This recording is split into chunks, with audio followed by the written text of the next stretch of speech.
Olá, eu sou o Breno do canal Medicina Passo a Passo e hoje nós iremos estudar os tecidos conectivos propriamente ditos. Nós já analisamos em aulas passadas tanto as células do que compõem os tecidos conectivos propriamente dito e já analisamos também tanto a matriz extracelular.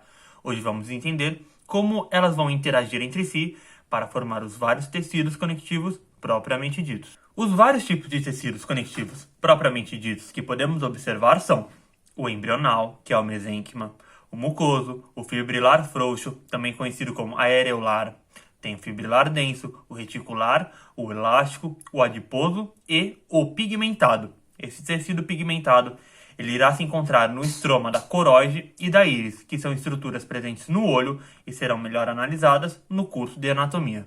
O tecido conectivo embrional, também conhecido como mesênquima embrional, deriva prevalentemente do mesoderma, apesar que em algumas regiões, como a região da cabeça, essa derivação será principalmente do ectoderma. Bem, as suas células desse mesênquima serão capazes de se diferenciar em todas as células do tecido conectivo adulto e se encontram imersas em uma matriz extracelular fluida que contém poucas fibras e poucas macromoléculas. O tecido conectivo mucoso é um estado intermediário entre o tecido conectivo mesenquimal do embrião e o tecido conectivo frouxo no adulto.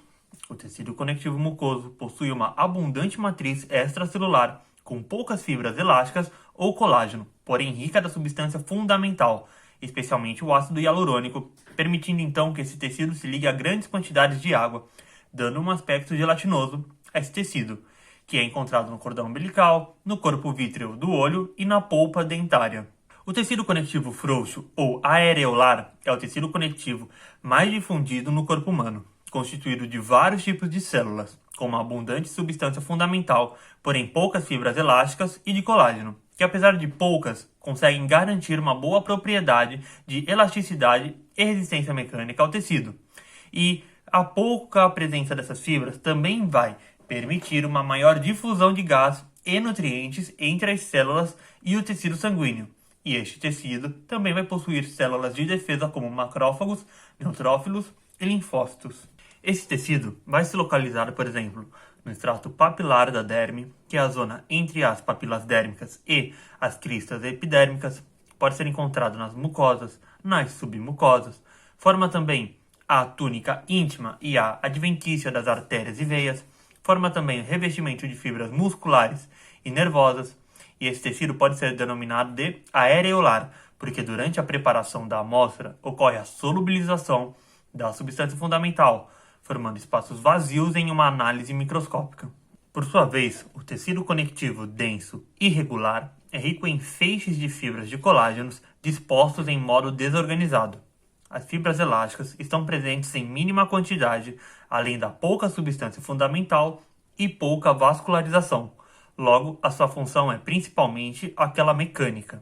Esse tecido ele pode ser encontrado nas camadas profundas da derma, na cápsula de muitos órgãos, nos revestimentos dos nervos e no periósteo, que é o tecido conectivo que reveste os ossos. Já os tecidos conectivos densos regulares se diferem dos irregulares unicamente na maneira ordenada que as fibras de colágenos vão ser encontradas. E elas podem ser encontradas em feixes paralelos, formando estruturas quase inextensíveis, porém muito flexíveis, como por exemplo, os tendões que ligam os músculos aos ossos, os ligamentos que ligam os ossos entre si e as aponeuroses, presentes principalmente no abdômen e em regiões do dorso. Mas uma outra forma de organização dessas fibras são as formas cruzadas, que vão formar ângulos retos, e essa estrutura ela é encontrada na córnea. A córnea é a estrutura do olho que delimita a parte interna da externa, constituída por um epitélio pavimentoso pluristratificado não cornificado, depois o estroma, ou também conhecido como substância própria, que é composto por fibrócitos, e por fim, uma outra camada epitelial chamada endotélio, que apesar do nome, não tem nada a ver com as células que revestem os vasos sanguíneos, e este endotélio se apoiará sobre uma membrana basal.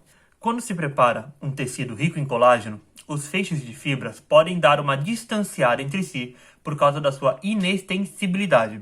Temos sempre que lembrar que quando vemos algo em um microscópio, não quer dizer que essa estrutura era exatamente daquele jeito dentro de um tecido vivo. O tecido conectivo reticular é semelhante ao frouxo, pois é rico em células e possui poucas fibras, sendo essas de tipo reticular, formadas por colágeno de tipo 3. As células mais presentes ali são os fibroblastos, podendo ser chamadas nesse tecido como células reticulares, mas também podemos encontrar os macrófagos. A função desse tecido é a de suporte, pois ele constitui o estroma de algumas glândulas e órgãos, como a medula óssea e o fígado em seus primeiros estados embrionais. Bem, pode ser encontrado também no perimísio, que envolve os músculos, e no perinervo, que envolve os nervos. No tecido elástico, irá prevalecer uma matriz extracelular rica em fibras e lâminas elásticas, com poucas fibras de colágenos presentes.